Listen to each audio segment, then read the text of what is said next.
Olá pessoal, muito boa tarde, ou boa noite, ou bom dia, não sei. Então a gente está na 16ª aula agora, tá? Sobre a literatura geral, e essa vai ser a terceira aula que a gente vai tratar sobre o neoclassicismo. Antes de mais nada, eu peço que você esteja curtindo ou compartilhando, marcando o sininho das notificações para que você não venha perder os nossos conteúdos. Ao mesmo tempo, eu vou deixar o card para que você acompanhe a aula anterior e depois a aula posterior. Então, a aula de hoje, né, de literatura, que trata sobre o neoclassicismo, tem a seguinte pergunta em indagação. Será que hoje em dia essa cultura, esse estilo literário neoclassicismo ainda encontra espaço dentro da nossa sociedade no século XXI, em pleno 2025? Então vamos lembrar um pouco das características do neoclassicismo visto nas aulas anteriores. Primeira coisa, valorização do passado histórico, influência da arte clássica grego-romana, valorização dos ideais iluministas, oposição ao barroco e ao rococó, temas mitológicos e do cotidiano, racionalismo, academicismo, idealismo, harmonia e beleza estética, simplicidade e equilíbrio das formas, uso da proporção e da clareza, imitação da natureza. Então, basicamente, isso foi o que a gente viu nas aulas passadas, ok? Então, será que hoje em dia a gente encontra fragmentos, influências neoclássicas na cultura atual? Então, vamos conferir nessa terceira aula em tela, tá? Então vamos lá. Recapitulando, a gente viu na primeira aula sobre o neoclassicismo a introdução, ou primeiras palavras. Depois, na 15ª aula, a gente viu uma análise da poesia do texto neoclássico, que foi a aula passada. E nessa terceira aula, que é a última desse segmento, a gente vai estudar sobre a presença do estilo neoclássico na cultura de hoje, ok? Então, sem mais delongas, vamos lá. Recapitulando, arcadismo. Então, seria possível a presença no século XXI do neoclassicismo? Então, apesar de este movimento ter sido típico do século XVIII, seus valores podem sim aparecer em produções modernas, principalmente quando há uma valorização da natureza, da simplicidade e do bucolismo. Primeiro a gente vai analisar algumas letras de músicas atuais do MPB, para que a gente possa ver a influência neoclássica dentro da letra da música, ou da cultura, ou do pensamento, do sentimento que a música traduz. Então, uma das primeiras músicas que a gente vai ver, Tocando em Frente, de Almir Sater e Renato Teixeira, que foi lançada em 1990, ainda tem, né, essa presença dessa cultura, desse estilo. Então, se você ler um trechinho da música, que você pode até ouvir no YouTube, tá, gente? Essa música inteira, eu não vou tocar inteira nesse momento. Ando devagar porque já tive pressa, e levo esse sorriso porque já chorei demais. Aqui parece que é uma coisa meio barroca ainda. Hoje me sinto mais forte, mais feliz, quem sabe. Só levo a certeza de que muito pouco sei e nada sei. Já é uma passagem já pro rococó, entrando no neoclassicismo.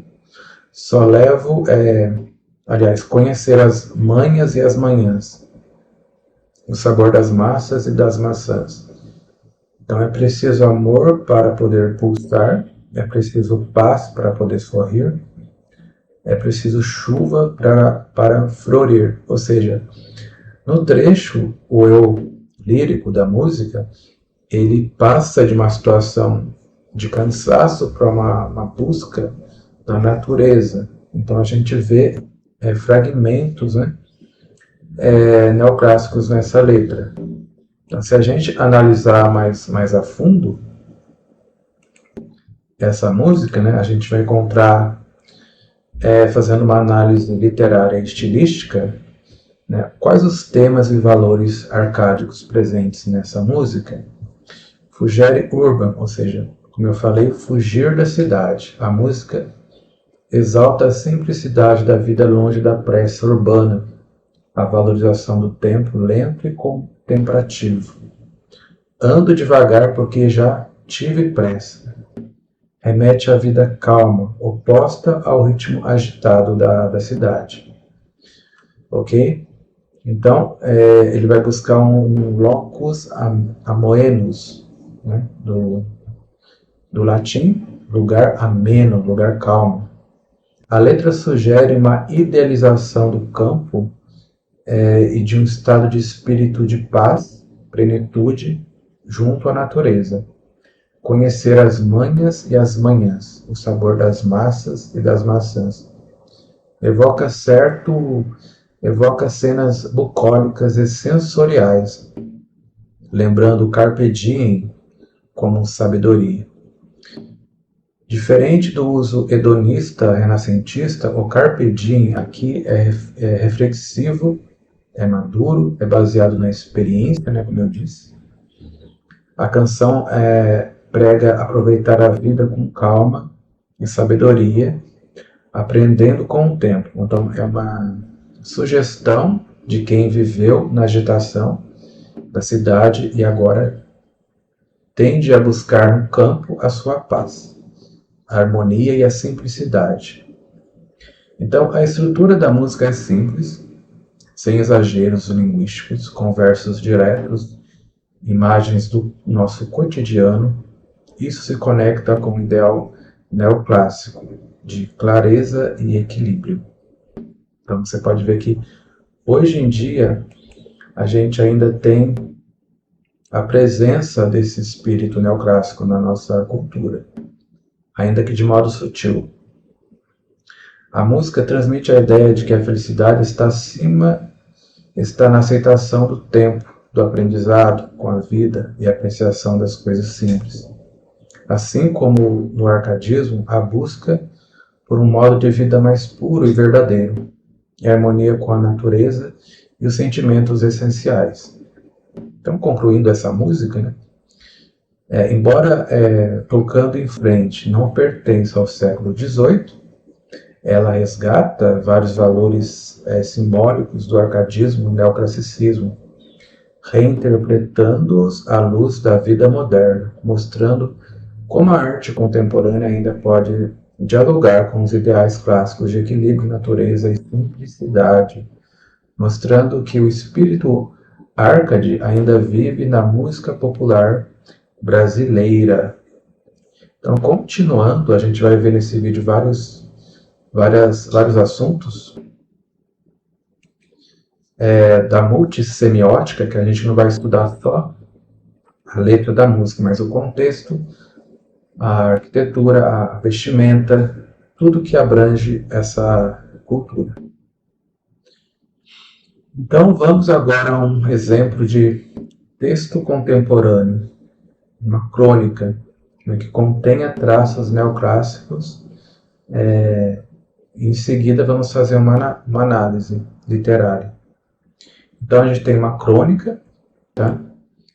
Uma crônica que eu peguei foi o Apelo da Varanda, de Marta Medeiros. O trecho da crônica foi publicado em um livro em jornais, né, nos últimos anos.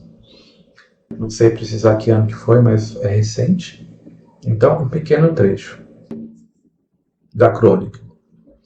A varanda da casa tem um poder terapêutico que desafia a medicina. Basta sentar-se ali, com uma xícara de café para que os pensamentos entrem em ordem e acalme-se e a alma se aquiete. Não sei se é silêncio, o ar puro à vista das árvores, o balanço ou o canto dos pássaros, mas a varanda me faz lembrar que é possível viver bem com pouco. O tempo desacelera, o eu também. Olha só que bonito, gente. Um texto contemporâneo, uma crônica, que vocês podem parar para reler. E você pode ver que nele há essa busca, né, da simplicidade. Então, se a gente fizer uma análise da presença dos elementos arcádicos ou neoclássicos nessa crônica de Marta Medeiros, embora não seja do século XVIII, seja do século XXI, ela carrega fortemente os elementos clássicos e arcádicos. Vamos comparar um pouco. Elementos neoclássicos do lado esquerdo e manifestações acrônicas do lado direito. Então a gente tem lugar ameno. A varanda é apresentada como um refúgio ideal que traz a cura emocional e mental, ok? Que é o locus ameanus. Fugere urban, fugir da cidade. Ao destacar a constante entre a qualidade da varanda e a correria do mundo moderno, há uma crítica implícita à vida urbana e seus excessos. Ok? Então, valorização da natureza. O texto cita elementos naturais como árvores balançando, canto dos pássaros, o ar puro, como agentes do bem-estar. Ok? Simplicidade como ideal de vida. Então, no texto, né, me faz lembrar que é possível viver com pouco. Então, essa é a ideia central do arcadismo. Você pode ver que ele puxa o ideal arcádico para dentro da nossa vida. Equilíbrio e racionalidade. Então, os pensamentos entram em ordem. Então, a Marta Medeiros, né, diz, ou o eu poético, né, ele diz que quando ela se senta na varanda, os pensamentos se colocam em ordem. Ordem lembra o quê? Mostra o ideal clássico da mente equilibrada e serena, que é base para o neoclassicismo. Ok? Tempo desacelerado, antimodernidade. Então, o tempo desacelera e eu também. Ou seja, remete ao carpe diem, viver o hoje, o agora. Não se importar com o amanhã, mas viver o hoje em forma contemplativa, mais próxima do viver com a plenitude do presente. Então, se você pensar bem, o neoclassicismo ele é uma filosofia de vida, ele é um estilo literário, ele pertence a várias dimensões da nossa existência e é a parte literária mais bacana da gente estar estudando, porque é altamente aplicável, ok? Então, continuando, essa crônica, né, mostra como o estilo de vida contemporâneo ainda resgata, consciente ou inconscientemente, os ideais do arcadismo. Talvez você goste de, por exemplo, ir para uma praia e ficar isolado, e nem sabe, né, que esse sentimento é puramente arcádico. O desejo de um refúgio íntimo e natural diante do estresse e do excesso e dos estímulos da vida moderna. A busca pelo equilíbrio emocional e pelo viver com menos, né? Que se alinha ao minimalismo e o movimento slow living, viver devagar. A ideia de que a simplicidade é a forma de sabedoria, é uma forma de sabedoria, algo que o mundo contemporâneo redescobre ao tentar desacelerar.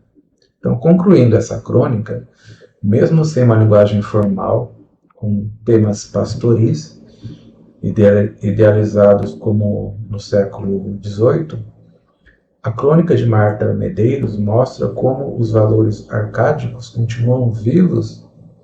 Eles aparecem adaptados ao mundo contemporâneo, mas mantêm seu apelo essencial: a vida simples, o contato com a natureza, a harmonia interior, o tempo vivido como presença de serenidade. Então, às vezes, você vai numa casa de alguém que geralmente é bem de vida, ele tem um pequeno jardim muito bem bonito, né?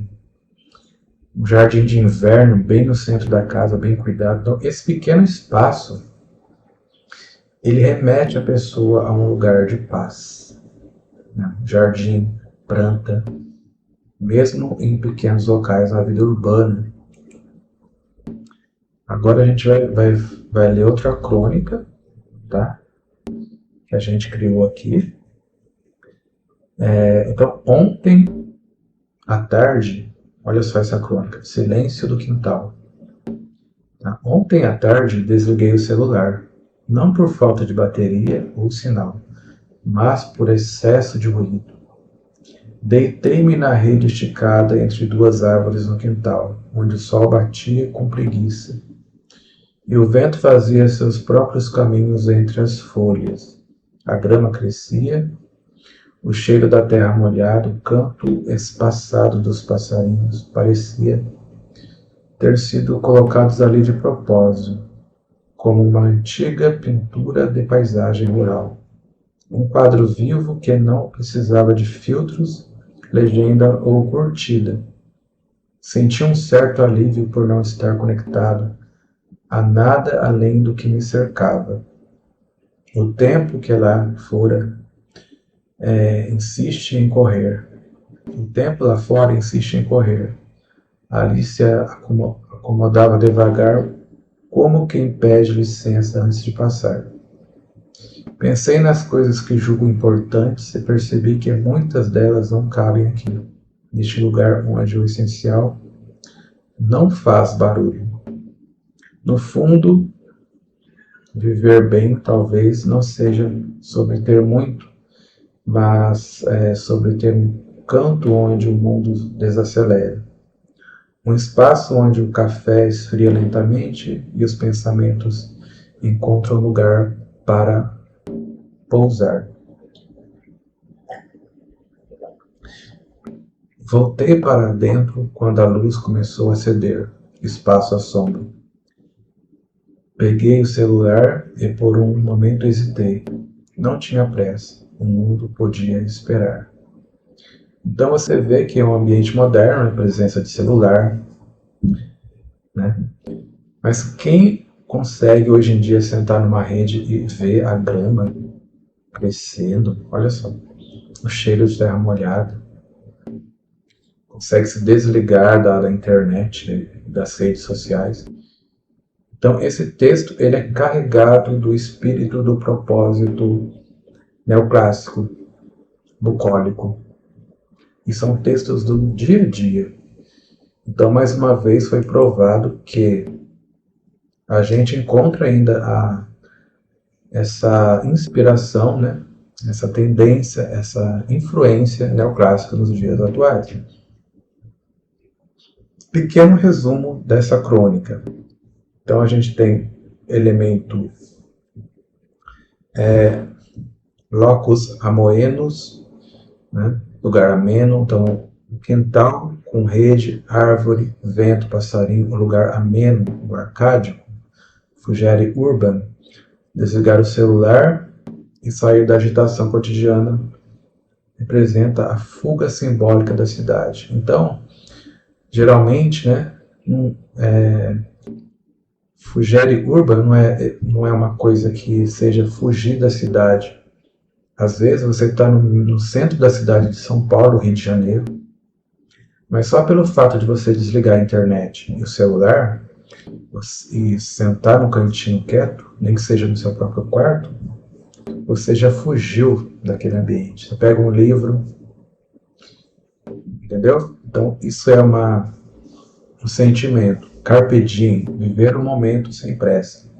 Não pensar no amanhã.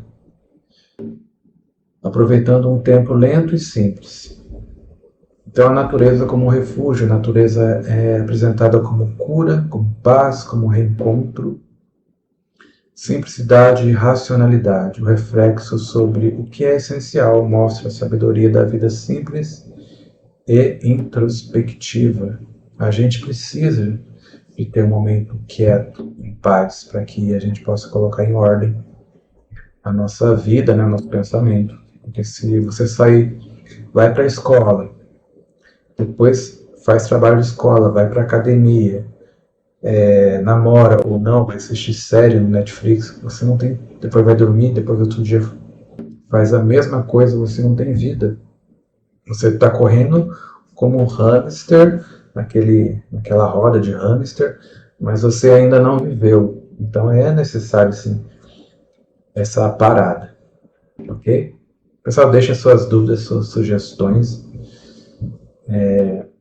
nesse vídeo, tá? Agora eu vou passar uma tarefa para vocês. Vou passar 2 músicas, letras de música, para que você procure dentro da letra da música elementos arcádicos. Então, olha só, Skank, Vamos Fugir. Vamos fugir deste lugar, baby. Vamos fugir. Tô cansada de esperar que você me carregue. Vamos fugir para outro lugar, baby. Vamos fugir. Então, se você vai pegar a letra dessa música por inteiro, para só um fragmento, e eu garanto para você que ainda não, que não seja puro, mas a letra dessa música é puramente arcádica em certas expressões. Tá? Então fica a tarefa para vocês fazerem. Você pode até postar debaixo do vídeo, né? A posteriori eu vou responder. Ok? Então, Felicidade de Caetano Veloso. Felicidade foi embora. Fica legal essa música na voz da Rita Lee. Tá? Vocês procuram lá e ouçam. Felicidade foi-se embora e a saudade no meu peito ainda mora e é por isso que eu gosto. Lá de fora porque sei que a falsidade não vigora. A minha casa fica lá de trás do mundo, onde eu chego no segundo, quando começo a cantar. O pensamento parece uma coisa à toa, mas como é que a gente voa quando começa a pensar? Então, se você pegar essa música e ler, você vai encontrar fragmentos, ó, como ter um cavalo, ou seja, é a fuga da cidade para uma vida mais simples, o Carpe Diem, a filosofia base do neoclassicismo e arcadismo. Ok? Então fica a tarefa para vocês. Agora, se tratando em filmes e séries, são raras as aparições com presença neoclássica ou arcádicas. Mas, mesmo assim, a gente tem vários filmes e séries em que, feitas hoje, que retratam o século XVIII. No entanto, é possível encontrar obras audiovisuais que inspiram fortemente a presença de valores neoclássicos, um plano de fundo, né, temas, roupas, pensamento, a estética, o ideal do neoclassicismo. Então a gente vai ver alguns filmes. Então, como plano de fundo, o Senhor dos Anéis, ele tem o bucolismo da Vila dos Hobbits, ok? Então aquela vida simples, campestre, com casinhas simples, é o que é a felicidade para esse povo. Existe em volta deles as personagens mitológicas, como fadas, deuses, existe a natureza e a vida, a rusticidade, a roupa. Ou seja, o Senhor dos Anéis ele tem um plano de fundo altamente neoclássico, ok? Fora esse filme, né, essa trilogia, a gente tem também 4 filmes que eu vou indicar para vocês. Um aqui que é maravilhoso. Barry Lyndon, de 1974. Tá? Ele tem um estilo visual neoclássico, planos simétricos, iluminação natural com tinta do século XVIII. O tema do filme é a ascensão social, moral e a racionalidade. O cenário é palácio, campos europeus idealizados, a aristocracia, tudo bem no espírito do arcadismo. Esse filme aqui é mais recente, o Mary Antoinette, de 2006, com Sofia Coppola. Ele trata da estética arcádica, neoclássica, jardins franceses, ok? Vida palaciana, natureza idealizada, embora tenha um toque moderno, a ambientação traz muito da leveza e da busca por uma beleza do arcadismo. A gente tem um terceiro filme que é Amadeus, de 1984, com Milos Forman, baseado na vida de Mozart, figura do iluminismo. Mostra o contraste entre o ideal artístico elevado neoclássico e os conflitos humanos. A estética, a trilha sonora e a ambientação remetem ao século XVIII.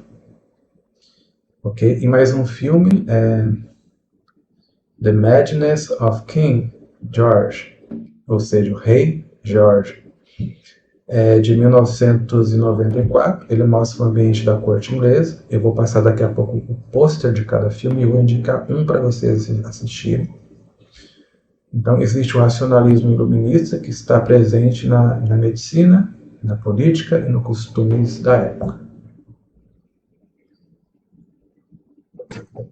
Então, que tal a gente agora ver? Né? A gente tem esses 4 filmes que eu indiquei. Eu indico fortemente que você assista Amadeus. Ele é um filme, o cara é um gênio, é um filme meio comédia, é um filme maravilhoso, esse primeiro filme aqui, tá bom?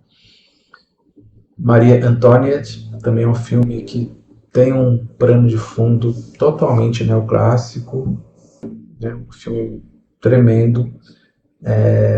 Barry Lyndon também é um filme altamente no estilo. Talvez você encontre ou compre, né? Na internet você consegue assistir. E o Rei Jorge. Rei Jorge é um filme onde o plano de fundo, a filosofia, ele retrata bem esse espírito neoclássico do que a gente está tratando. Ok? No que diz respeito à série, a gente tem a influência neoclássica iluminista. A gente tem Versailles. Essa série começou em 2015 e foi até 2018. Embora mais barroca em certos momentos, a série avança até um período em que o neoclassicismo começa a tomar forma entre o século XVII e início do século XVIII.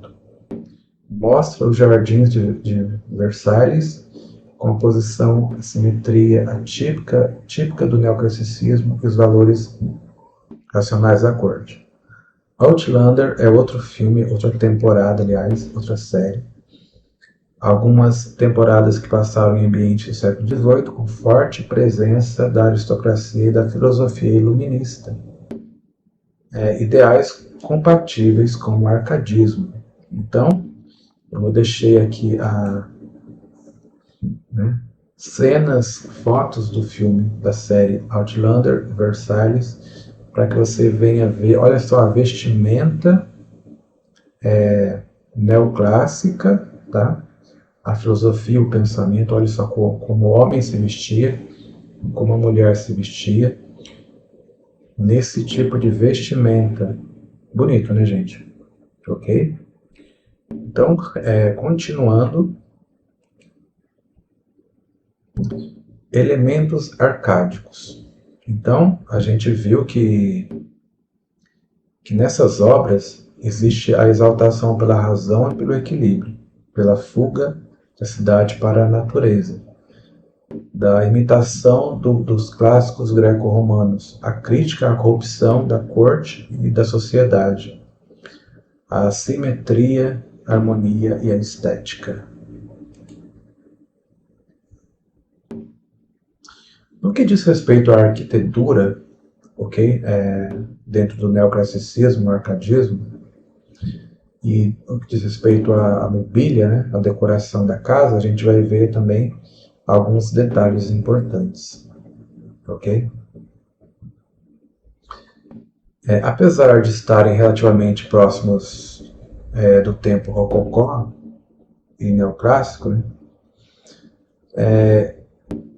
o rococó e o neoclássico são bastante diferentes, de modo, principalmente na arquitetura e na mobília. Aqui vai uma comparação clara para que você tenha um ajuste melhor de modo visual.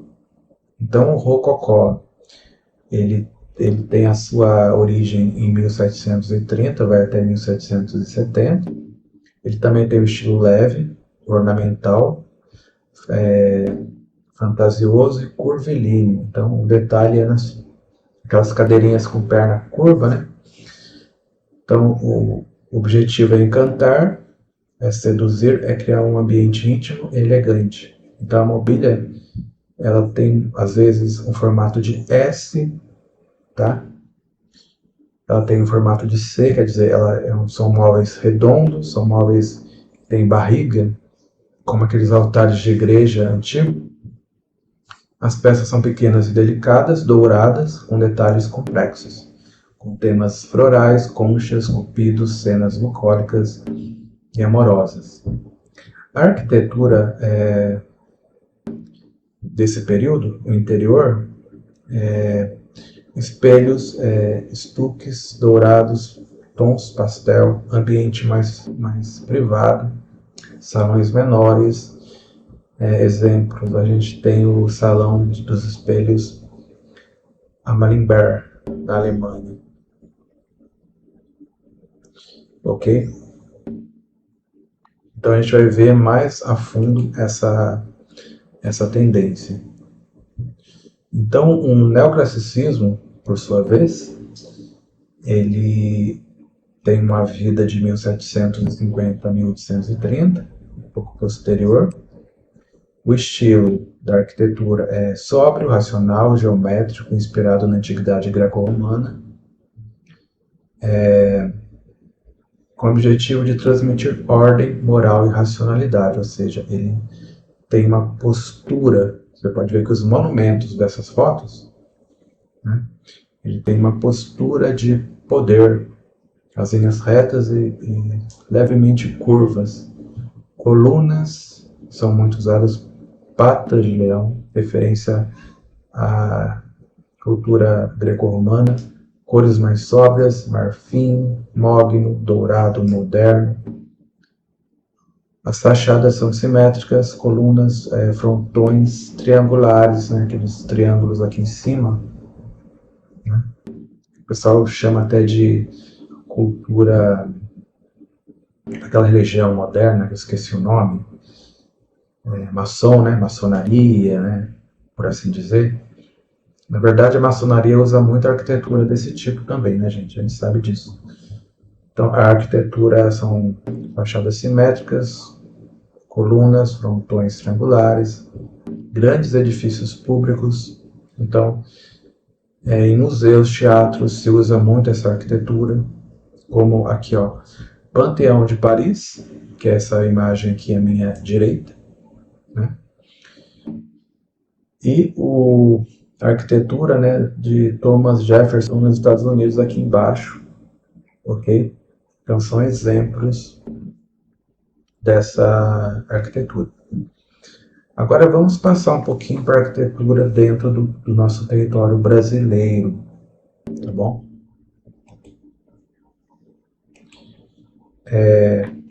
Então a arquitetura neoclássica dentro do Brasil, né,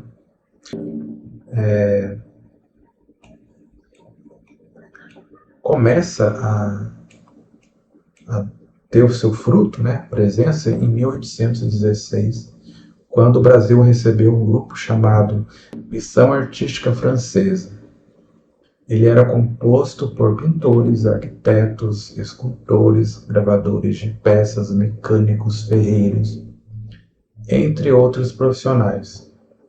Um dos integrantes desse grupo foi o arquiteto Grandjean de Montigny.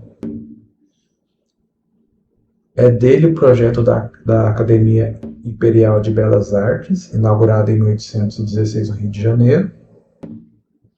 Em 1822, ele passou a ser conhecida como Escola das Belas Artes. A instituição foi, a princípio, responsável pela reorganização de todo o sistema de arte visual e da arquitetura brasileira. Foi dessa mesma forma que a arquitetura neoclássica passou a ser o padrão para as obras do país naquele período. Após chegar no Rio de Janeiro, a arquitetura neoclássica se espalhou por outras cidades. Ela também deu origem à arquitetura eclética do Brasil, a mistura de estilos arquitetônicos anteriores para a criação de nova linguagem arquitetônica. Ok? Então, se você pensar bem do que a gente acabou de ver, esse aqui é o Museu da Caixa, em São Paulo. Olha só, colunas, né? Triângulo em cima, então são tipos neoclássicos. A gente tem esse Pinacoteca também, em São Paulo. Olha só, triângulo em cima, colunas. A gente tem bastante desse tipo de arquitetura em Porto Alegre, Pelotas, no Rio Grande do Sul também. Eu fui no Banco Itaú de Pelotas, o principal lá, que não tem foto aqui, se me perdoe, mas ele é puramente neoclássico. Aqui é um humor, né? Só um humor. Então a gente vê que se eu passo do rococó ao neoclássico do ponto de vista dos móveis da arquitetura, no rococó eu tenho linhas curvas e fluídas, no neoclássico eu tenho linhas retas e geométricas. No rococó eu tenho cores pastel dourado, no neoclássico eu tenho cores neutras e sóbrias. Na decoração, rococó é abundante e detalhista, o neoclássico é contido e equilibrado. Na inspiração, o rococó ele se inspira na natureza, na fantasia e no amor, e o neoclassicismo ele se inspira basicamente na antiguidade clássica e na razão. Ou seja, a gente pode pensar o seguinte: das características da arquitetura neoclássica, ele usa a proporção e a simetria, plantas retangulares, geométricas, simétricas. Uso das três principais ordens da arquitetura: coríntia, dorica e jônica. Tá? Então ele usa esse tipo de colunas. Ele usa materiais nobres como pedra, mármore, granito e madeiras.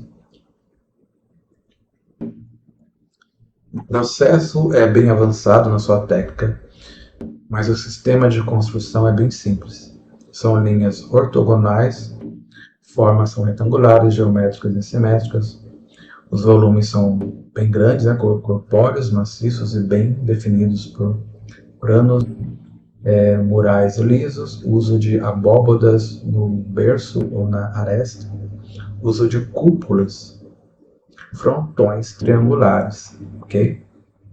Então, continuando a nossa aula, no que diz respeito à mobília, a gente tem o rococó, tá vendo? Tem S, né? Você pode ver que tem um S, tem uma barriguinha, um C, e o neoclássico é reto.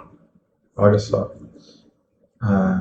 Os móveis e a arquitetura do fundo, ok?